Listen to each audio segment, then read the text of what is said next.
No próximo domingo, comemoraremos o Dia Internacional da Luta contra a Corrupção, data instituída pela ONU em 2003, e que aqui no Brasil esse combate tem alcançado importantes avanços, ilustrados, por exemplo, pela Operação Lava Jato e seus intermináveis reflexos. A corrupção, o mal que mata e que circula em várias partes do mundo, tem muita ênfase no Brasil nos últimos tempos, como se bem sabe. Esta data, então, visa conscientizar as pessoas em nível mundial e que se presta mais do que nunca a nós brasileiros para reflexões e ações, o que, aliás, já vem se fazendo em larga escala, combate à corrupção. E se falo nesta ação nefasta que mata a corrupção,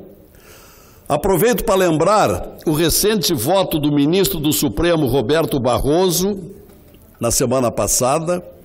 que sublinhou que a corrupção deve ser vista como um crime violento,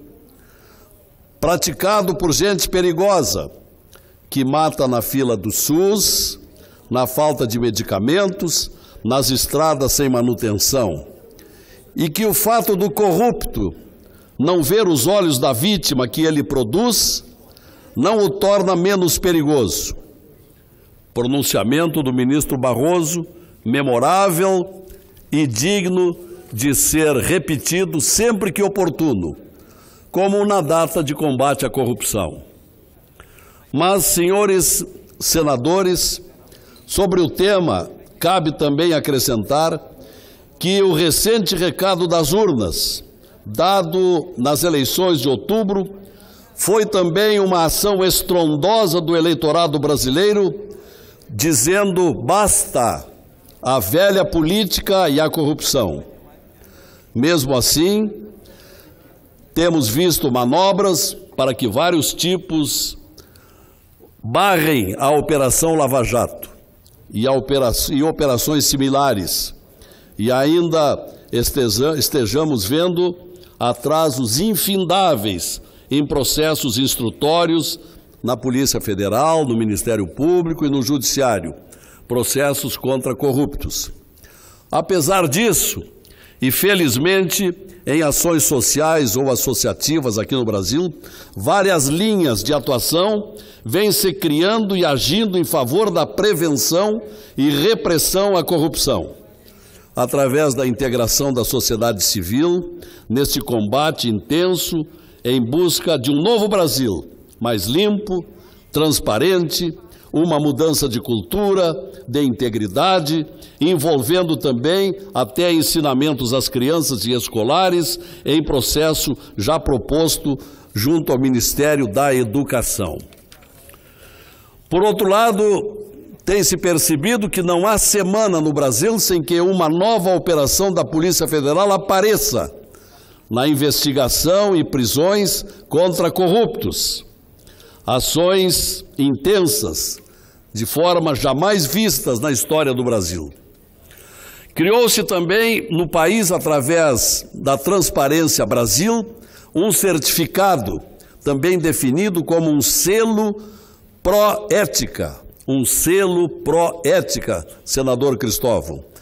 que tem sido entregue às empresas privadas que estejam concordes e se comprometam com o processo de compliance, isto é, com sistemas de governança fiscalizada. Igualmente, articula-se a adoção de compliance em todos os setores públicos e privados, inclusive nos partidos políticos, onde corrupções têm sido flagradas nos últimos anos, em alguns partidos ao menos, fatos bem conhecidos de todos. Discute-se igualmente, no Transparência Brasil, atualmente, uma forma de disciplinar o famoso lobby, que tem influência sobre autoridades públicas, de modo a saber-se de detalhes dos contatos, como saber quem procura, quem é procurado, qual o assunto e agendas transparentes. São medidas, entre outras tantas, dadas a conhecer na audiência pública realizada ontem, pela manhã, na Comissão de Constituição e Justiça, em comemoração justamente ao Dia Internacional de Combate à Corrupção, que celebraremos no próximo domingo. A audiência de ontem, muito bem inspirada e requerida pelo senador Randolfo Rodrigues, e onde tive a oportunidade de comparecer e também fazer perguntas. Em suma, senhores senadores, vivemos tempos de exigências de ética, de observância de regras de comportamento, conforme o costume da média das pessoas, de condutas válidas e aceitáveis pela sociedade, da distinção entre o bem e o mal, do honesto e o desonesto. Nossa própria Constituição brasileira,